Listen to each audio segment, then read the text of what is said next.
حکومت کی تبدیلی کا جو کہہ لیں کہ آپشن ہے وہ سرنڈر کر چکی ہے اس پر، اور اس کو لگتا ہے کہ اب اگلا الیکشن ہی ہوگا اپنے ٹائم کے اوپر. یہ ایک طرف کی خبر تھی. اب آ جاتے ہیں کہ ہم پولیٹیکلی جو چیزیں ڈیولپ ہو رہی ہیں وہ ان کی بات اس تناظر میں کتنی درست ہے جو ہمارے ذرائع ہمیں بتا رہے ہیں. مثال کے طور پر 28 تاریخ کو اب پی ڈی ایم کا اجلاس ہونے جا رہا ہے. اس اجلاس میں ابھی تک کی اطلاعات کے مطابق پاکستان پیپلز پارٹی کو دعوت نہیں دی گئی، اور مسلم لیگ نون اور کہہ لیں کہ ان کا یہ حال ہے کہ وہ اس میں 3 ہی فریق ہیں. اگر آپ پی ڈی ایم کو ٹوٹلی دیکھیں جو ایکٹیو پلیئر ہیں اس میں مسلم لیگ نون ہے، ایک پاکستان پیپلز پارٹی اور ایک مولانا فضل الرحمان ہے. مولانا فضل الرحمان ان دونوں پارٹیوں کے درمیان بیسیکلی ایک رابطہ کار یا ایک کنڈکٹر جو یعنی موصل جس کو ہم کہتے ہیں وہ ہیں کہ، اور اس کے پیچھے ان کی اپنی سیاسی مفادات ہیں. اور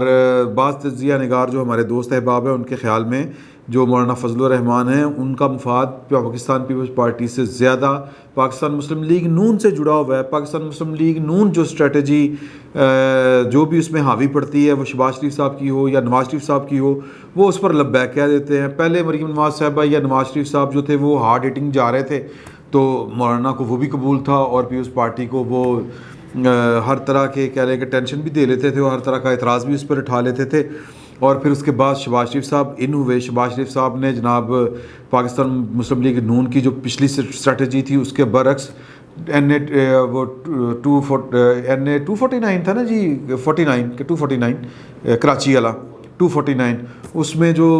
آپ کو یاد ہوگا کہ پہلی رات ہی جو مسلم لیگ نون اور پاکستان، بلکہ الیکشن سے پہلے ہی ان کی آپس میں پڑ گئی تھی دونوں بڑی پارٹیوں کی، لیکن الیکشن کا رزلٹ پاکستان مسلم لیگ نون نے ماننے سے انکار کر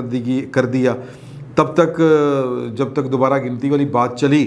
تو شہباز شریف صاحب جو تھے وہ جیل سے باہر آ چکے تھے، اور شہباز شریف صاحب نے صلح کا جھنڈا لہرا دیا اور بلاول کو عید مبارک سے لے کے اور ہر طرح کی جو ہے وہ خیر سگالی پیغامات پہنچائے، فون پہ بھی رابطہ کیا. اور اس کے بعد جو 249 والا جو ایشو تھا وہ بھی ختم ہو گیا. تو مولانا فضل الرحمان اس پہ بھی خوش ہے. وہ اس لیے خوش ہے کہ ان کا جو کہہ لیں کہ وہ کے پی کے میں وہ مسلم لیگ نون کے کہ ان کو زیادہ ہیلپ آؤٹ کر سکتی ہے، اس سے زیادہ اور کوئی بات نہیں ہے ان کے ہاں. تو لہٰذا جو کہہ لیں کہ پی ڈی ایم کے جلسے میں اب مسلم لیگ نون کے اب دیکھنا یہ ہوگا آگے چل کے کہ مسلم لیگ نون کی طرف سے پاکستان پیپلز پارٹی کے بارے میں کیا اسٹریٹجی اپنائی جاتی ہے. کیونکہ شاہد خاقان عباسی جو تصور کیے جاتے ہیں کہ وہ نواز شریف صاحب کے نیریٹو کے ساتھ کھڑے ہیں، وہ تو کہہ رہے ہیں کہ جی، اور خود نواز شریف صاحب بھی پیپلز پارٹی کر گئی سودا، یہ ہو گیا وہ ہو گیا. تو لہٰذا انہی الزامات کی وجہ سے پی ڈی ایم غیر مؤثر ہوئی تھی. پی ڈی ایم غیر مؤثر اب بھی اس کو دعوت نہیں دی جا رہی. اگر شہباز شریف صاحب کا ہولڈ زیادہ مضبوط ہوتا ہے اپنی پارٹی کے اوپر اور پی ڈی ایم ان کے اشاروں پر چلنا شروع ہوتی ہے یا ان کی اسٹریٹجی کے مطابق، پھر تو بات اور ہوگی آگے چل کر. لیکن فی الوقت تو اس طرح کی بات نہیں ہے. تو یوں سمجھیں کہ پاکستان مسلم لیگ نون کی وجہ سے یا ان کی جو انٹرنل پالیٹکس کی وجہ سے جو معاملہ ہے اس کا پی ڈی ایم کا وہ ان ایفیشینٹ ہو گئی یا ان ایکٹیو ہو گئی، غیر مؤثر ہو گئی. اور اس کا فائدہ ظاہر ہے کہ عمران خان صاحب کو ہے. اور عمران خان صاحب کو اگر کوئی فائدہ ہو رہا ہے، اور عمران خان صاحب جن کے ساتھ اس وقت متھا لگا کے بیٹھے ہوئے ہیں، جن کو اس وقت کہہ لیں کہ اپوزیشن کا سرنڈر کرنا میرا خیال ہے کہ ان کو بہت اچھا نہیں لگ رہا ہوگا کہ وہ اپنے ایک حق سے اپوزیشن جو ہے وہ دستبردار ہو گئی ہے اور ٹھنڈی پڑ گئی ہے، ان کو مطلب مایوسی ہے دوسرے الفاظ میں. تو اب صورتحال یہ بن رہی ہے کہ اس ساری صورتحال سے عمران خان صاحب جو ہیں کیا خوبصورتی سے جو کہیں گے بچ کے نکل گئے ہیں. ان کی گڈ لک یا کہہ لیں کہ ان کی اسٹریٹجی یا ان کی پالیسی کہ وہ ایک وقت میں اپنے ہر جو ایک تو سیاسی مخالف اور بعض مرتبہ بعض جگہ پر اپنے ہی حلیفوں،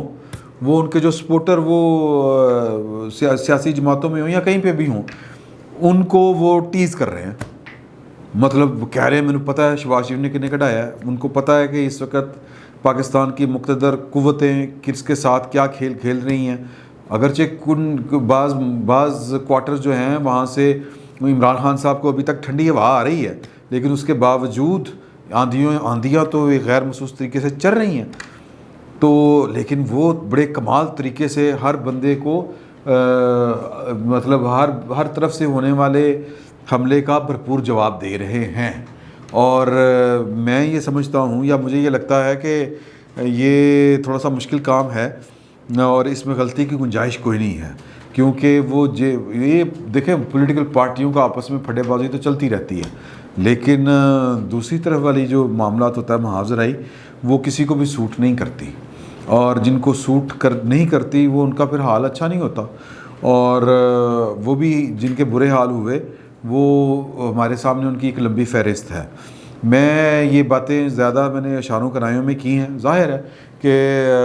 آپ کو باتیں جب اشاروں کنایوں تک پہنچے تو آپ ان کو ذرا ڈیٹیل میں بتانے کی کوشش کریں تو پھر معاملات ٹھیک نہیں رہتے ہیں، اور یہ کرنے بھی نہیں چاہیے. تو لہٰذا جن کو میری بات سمجھ میں آئی ہے یا جن کو میں اپنی بات سمجھانے میں کامیاب ہوا ہوں، ان کو معلوم ہے کہ پاکستان کی جو سیاست ہے وہ اس وقت کس طرف کا رخ اختیار کر چکی ہے، اور اس میں فی الوقت جو خسارے میں نظر آ رہی ہیں وہ اپوزیشن کی قوتیں ہیں. فی الوقت اتنا ہی. بہت بہت شکریہ آپ کا.